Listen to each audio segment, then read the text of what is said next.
Good morning, Blue Jays fans. Craig Borden here with you on Jays latest. And wow, did we have a fun night last night in World Series Game 1.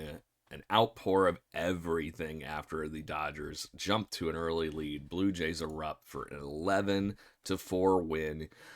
Just like everybody predicted, the Blue Jays were going to jump ahead in Game 1 here with a touchdown. Oh, wait, sorry, not one person said that.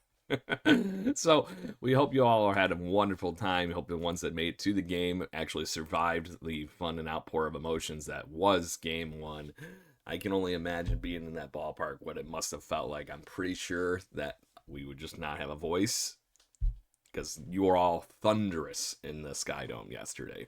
The nation, the world, everybody heard you all last night. And obviously, the Blue Jays bats heard you plenty. But let's talk about how this game went and how we got to the eventual 11-4 win. So, Blake Snell versus Trey Savage to start this game off. And Snell was on a roll early in this game. It took the Blue Jays really 3 innings to figure out even what the heck to do with Blake Snell, which is by no surprise. Blake Snell is one of the best pitchers in baseball this year and just has always been good, always beaten the living snot out of the Blue Jays, especially in the Sky Dome. It's just been how it always has been. That's the script. That was what everybody assumed was going to happen. The problem was the Blue Jays were figuring out a lot, apparently, in those first few innings. But to get things started, the Dodgers get a wonderful couple of hits. Teoscar Hernandez is the one that actually scores the first run for the Dodgers as Kike Hernandez. Kike has been something incredible for this team this year. Just any little role that they've needed for the Dodgers, he's been able to fill it. It has been just really fun to watch from afar because he is just a scrappy, good baseball player. I definitely do not miss that he was in our division with the Red Sox anymore. I like him being literally across the country and in a Dodgers uniform, but he is going to be a pesky pain in the butt this whole entire World Series, and I would put him on my radar of players to watch because he always seems to find some crazy way to contribute. So in the third inning, Will Smith singles and scores Mookie Betts in a very crazy inning where the bases are loaded. Trey Savage struggled, and they found after a first inning where he mowed right through everybody, Shohei Ohtani included. It looked like the Dodgers were going to just blitz the Blue Jays. After digging in some early holes, 4 hits and 3 walks in four innings for Trey Savage, the youngster did find ways to get out of that, and it was mostly with his arm and striking out players. 5 strikeouts for Savage. It was not his best outing, but dear God, could it have been worse? 1,000,000,000,000 gajillion times. The early parts of this game, the Dodgers only went 3 for 7 with runners in scoring position, but that's how good this Blue Jay bullpen did, locking it down, and where key parts where Trey Savage were able to keep this thing going in the right point because there was bases loaded, 1 out at one point in the second inning, and I just assumed the Dodgers were going to find a way to freewheel everybody around like the Blue Jays later did in this one. So we'll get to that in just a moment. Mason Fluharty comes in and Seranthony Dominguez to just batten down the hatches for a couple of innings there. And then there was this whole crazy record breaking inning in the sixth. But we got to talk about how we get there eventually because the Blue Jays tied this up in the fourth with Fluharty was technically just on the mound. Alejandro Kirk hits what should have been a double. I can't believe how fast Teoscar Hernandez fielded this ball off of the wall because even Kirk's speed should have been able to get him to second on this. But Teoscar made an incredible play off the wall and gunned that ball into second. Keeps Kirky at first. But it didn't matter what base that Kirky was on because Dalton Varsho comes up afterwards and just destroys a baseball into the batter's eye area for like 423 feet, 109 miles an hour, or something like that to be able to get things going. The Blue Jays tie it up at 2 in the fourth. And then, like I said, the huge record breaking inning. First time in a World Series that somebody has scored 9 innings or nine scores in 1 inning. Wow, I can almost get there. And it was tapped off by perfectly with 2 monster home runs, which we're going to get to here in a moment. So as far as this just inning goes, it just kept going and going and going for the Blue Jays. Kirky singles to get it going.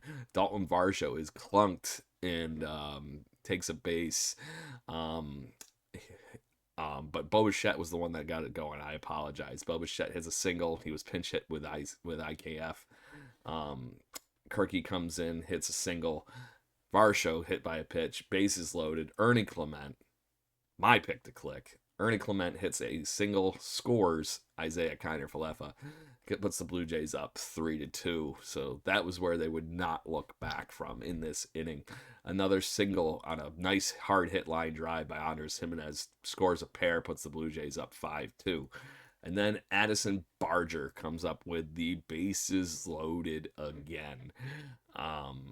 Looking to do damage. All he had to do was there was nobody out, I think, or at least one out. And he just had to hit a ball in the outfield. Oh boy, did he hit one over the outfield.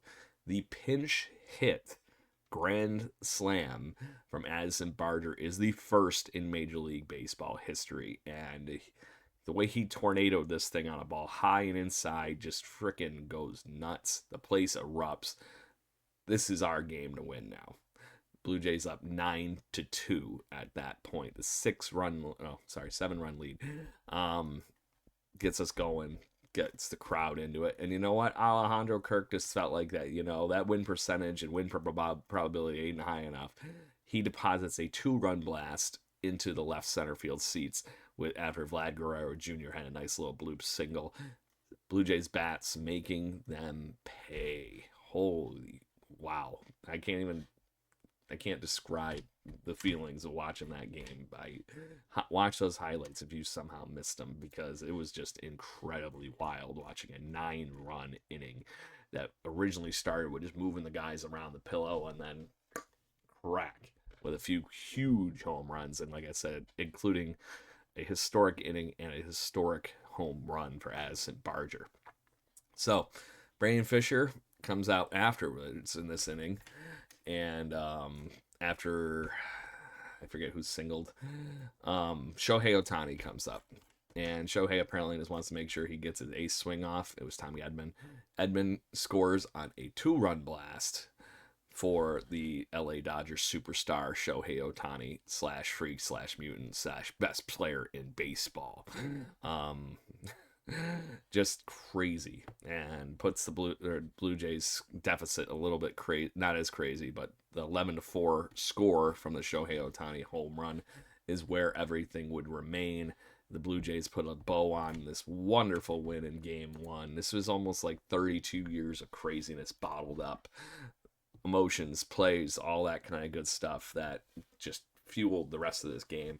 Chris Bassitt and Eric Lauer record the last 2 innings of outs, and geez, I like Bassitt out of the bullpen. Just saying, was so fired up watching that last piece of that game. It was so much fun. So Game 2 tonight, rocking out in Toronto. We're going to have Kevin Gossman versus Yoshinobu Yamamoto. And Yamamoto is fresh off of some crazy good games against the Milwaukee Brewers and the Philadelphia Phillies. He is actually the most recent person to throw a complete game in the playoffs. 1 earned run through 9 innings, 7 strikeouts, 1 walk, and 3 hits. The kid's good. Just saying. And before that, he had held the Cincinnati Reds, the Phillies in those starts in complete check. He's been cruising this postseason. And so far this postseason, he's posted a 2-1 record. He somehow lost that game against the Philadelphia Phillies, as mentioned, but he did great. 19 2/3 innings, he's only allowed 4 runs. So it's very, very stiff competition the Blue Jays will be facing. They have never faced him. That's the other catch. Meanwhile, on the mound for us, we have our ace, Kevin Gossman will be on the mound, and he has been doing great this postseason. He has 18 innings under his belt, has only allowed 4 runs. Just like it's almost eerily creepy how similar Yamamoto's numbers and Gossman's have been for this postseason. Um, Gossman got the extra day off because of the bullpen appearance the other day against the Seattle Mariners to clinch this whole thing up in Game 7. I think it's going to work off perfectly because the Blue Jays just giving him an extra day rest will be greatly, greatly beneficial. And the one catch is that there are plenty of pitchers that are plenty of hitters on the Dodgers that have seen Gausman over the years, but Gossi is top level right now. So hopefully everything keeps rolling. The Blue Jays roll 2 wins hopefully after tonight into LA to hopefully do a very, very cool thing. But it's nice to put some of these critics to sleep right off the bat that says the Blue Jays don't belong here. We have now went through all the Major League Baseballs and the American Leagues people, so this is the next challenge for the Blue Jays. I really think there's a chance. I think they put everybody on notice yesterday. Hopefully, it doesn't wake the Dodgers up too much. But it definitely made them aware of what they're dealing with last night. So I'm expecting a very good long World Series and a very good battle back and forth. But it will be very fun to watch the Blue Jays this evening with Yamamoto versus Kevin Gossman. And hopefully everybody get loud again because that was incredible to watch. So talk Blue Jays will be actually live today at about 3 o'clock talking with the mayor of Dunedin, Florida, who is obviously a giant Blue Jays fan, and she was actually up at the game yesterday, and she's been making sure there's all these awesome watch parties in Florida, which I just think is the coolest thing on the planet. So wherever you might be, enjoy it. Go Blue Jays, and hopefully let's take this World Series thing to 2-0 before the end of the night. Go Blue Jays.